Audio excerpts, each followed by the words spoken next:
They say the suburbs are peaceful, clean lawns, quiet streets, HOA rules keeping everything in check. But last Thursday, my neighborhood turned into a scene from a war movie. I was in my backyard when the rescue chopper appeared, blades slicing the air like a buzzsaw. A kid, 2 houses over us, had collapsed from heat stroke. EMTs couldn't get through the clogged cul-de-sac, so they sent a chopper. Then, bang! A single gunshot echoed. The chopper jerked midair. Chaos, sirens, screaming. I didn't know it then, but Karen, our HOA president and self-declared neighborhood morale officer, had taken a rifle to a rescue helicopter because it violated height ordinances. I wish that was a joke. It wasn't. What followed was the unraveling of a woman who thought she could control everything, even the sky. This is the story of how a petty tyrant turned neighborhood drama into a federal manhunt, and how I, a quiet software engineer who just wanted to build a koi pond, ended up being the key to taking her down. Stick around, because the HOA fines, they were just the appetizer. What came next? Let's just say the neighborhood's been a lot quieter since.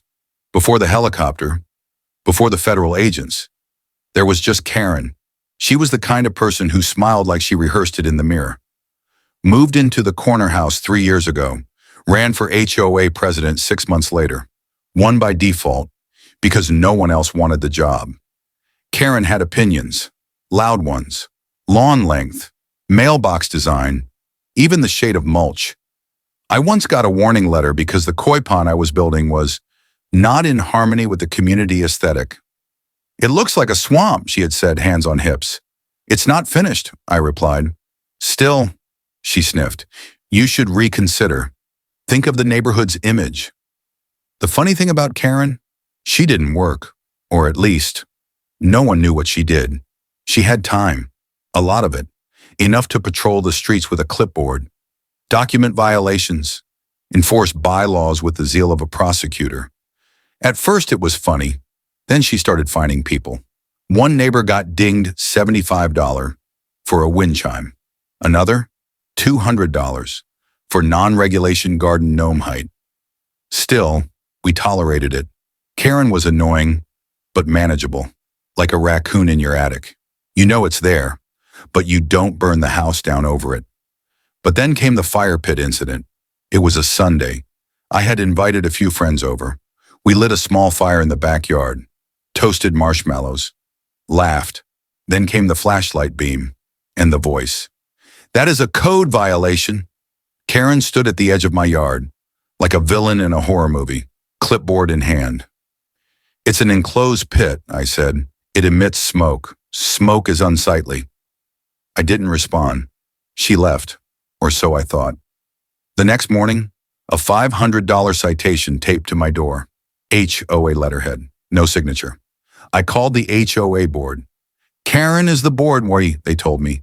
The rest resigned. It was like a dictatorship, in a cul-de-sac. Still, things got worse. 2 weeks later, my neighbor Priya got a citation for hosting a charity car wash in her own driveway. Unauthorized commerce, in the letter said. Another neighbor, Tom, got fined for parking his RV in his driveway. A camper, for 2 hours. The power was going to her head. Then, the heat wave hit, triple digits, for days. That's when the kid, Mikey, collapsed. His parents called 911. EMTs arrived, but Karen had just installed temporary speed bumps, illegally, on her own, with cones and plywood. The ambulance bottomed out, so dispatch sent a chopper. That was when she lost it.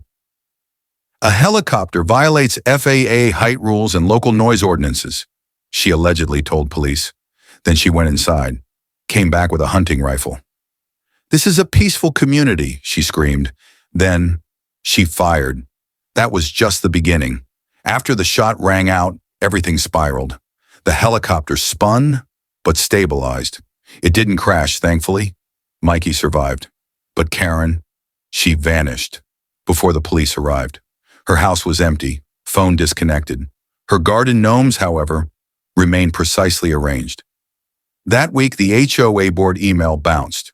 The website Wiped, no records, no contact, just a 404 error and a passive-aggressive message. Enjoy your anarchy. That's when the FBI got involved. Airspace violations, discharging a firearm at an aircraft. That's a federal offense. The neighborhood became surreal. Media vans, drones overhead, federal agents knocking door to door. Did she seem unstable? Was she acting erratically? Understatement of the year. Meanwhile, we started uncovering more insanity. Turns out, Karen had been forging HOA violation notices. She created her own letterhead, made up new bylaws, pocketed fine money through a fake PayPal link. Tom found a bylaws addendum in his mailbox. It required grass to be Pantone 356, sea green or darker. Literal, color, codes. Priya discovered Karen had tried to evict her over misuse of driveway space. Citing a regulation from 1987, that didn't exist. We were in the twilight zone. But the worst part? Karen had installed hidden cameras everywhere. Trees, mailboxes, even in the rocks around my koi pond. I kid you not. Security, she once claimed. More like surveillance. By then, neighbors were angry, really angry. A meeting was called. Not an HOA one, an actual neighborhood gathering. We met at Tom's garage. Everyone had stories, fines, threats, snooping. We have to take her down, someone said. She's gone, another replied, but her influence isn't. That's when I had the idea. Expose her. Every last fake rule, every shady action. It was time to fight back. My plan began with the files. I remembered HOA records, by law, had to be public.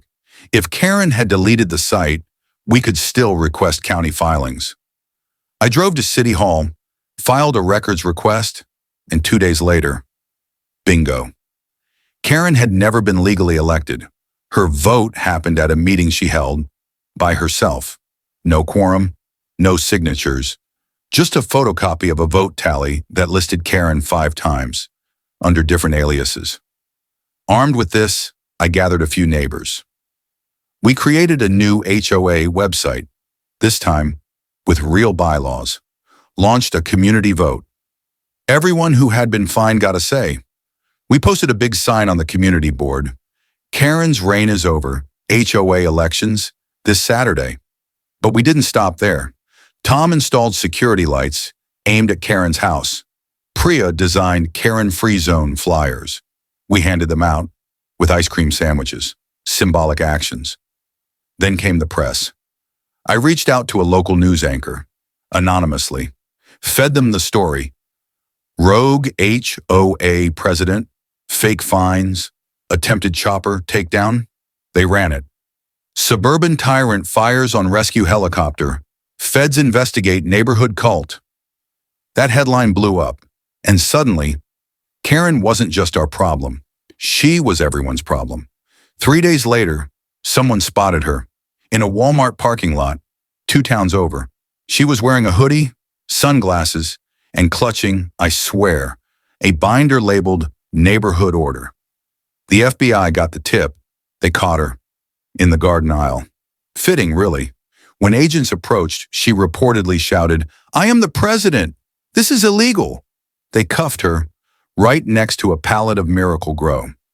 She was charged with multiple felonies, discharging a firearm at an aircraft, impersonation of a public official, mail fraud, unlawful surveillance. Her mugshot hit the news that night. Karen, HOA queen, looking like a deer in headlights. The next morning, our community held a celebration. Tom grilled burgers. Priya played music. We held an actual vote. I was elected HOA president, unanimously. My first act, voiding every citation Karen had issued, shredding them in a small ceremony by my koi pond. To peace and privacy, I said, holding the first shredded notice aloft, like a trophy. Neighbors cheered. But the best part? The feds gave us Karen's surveillance logs as evidence. We made a bonfire.